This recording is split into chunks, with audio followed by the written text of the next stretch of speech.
Assalamualaikum warahmatullahi wabarakatuh. Bismillahirrahmanirrahim. Kali ini kita akan mengkaji kitab Fathul Mu'in. Namun nanti bentuknya adalah jawab-menjawab.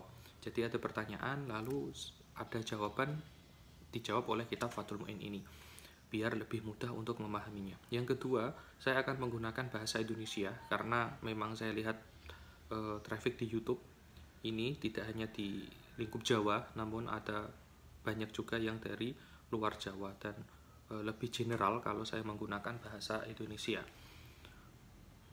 Bismillahirrahmanirrahim. Kita mulai. Pertanyaan pertama, apakah definisi dari sholat? Pengertian sholat itu apa? Kitab Fathul Mu'in dijelaskan di dalam kitab ini, babu sholah, bab yang menerangkan tentang sholat. Hiya sholat syar'an di dalam istilah syariat, definisinya aqwalun itu adalah ucapan-ucapan, wa af'alun dan perbuatan-perbuatan, makhsusatun yang dikhususkan, muftatahatun yang dibuka, bitakbiri dengan takbir, muhtatamatun dan diakhiri bitaslimi dengan salam. Sholat adalah ucapan-ucapan, ya.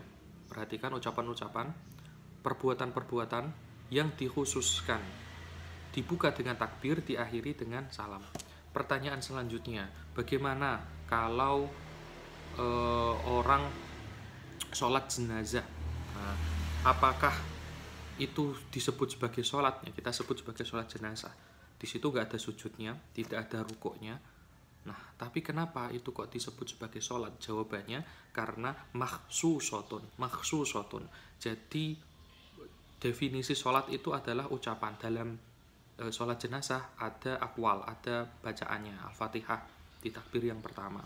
Terus ada sholawatnya, ada takbirnya, ada salamnya juga.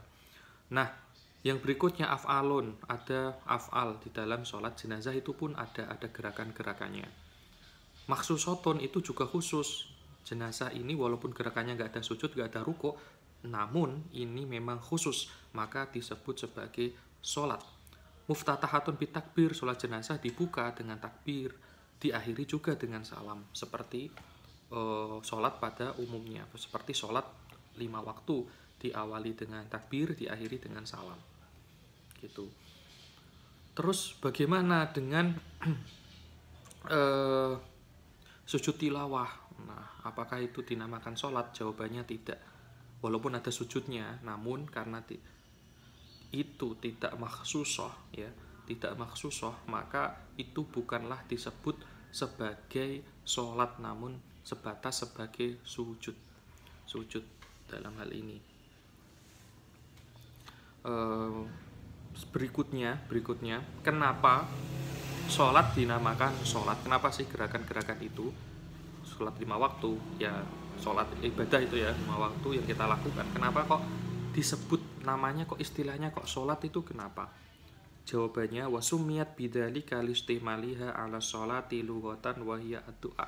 Karena sholat itu, gerakan yang kita lakukan itu sholat 5 waktu, itu mencakup makna bahwa sholat itu adalah doa secara bahasa.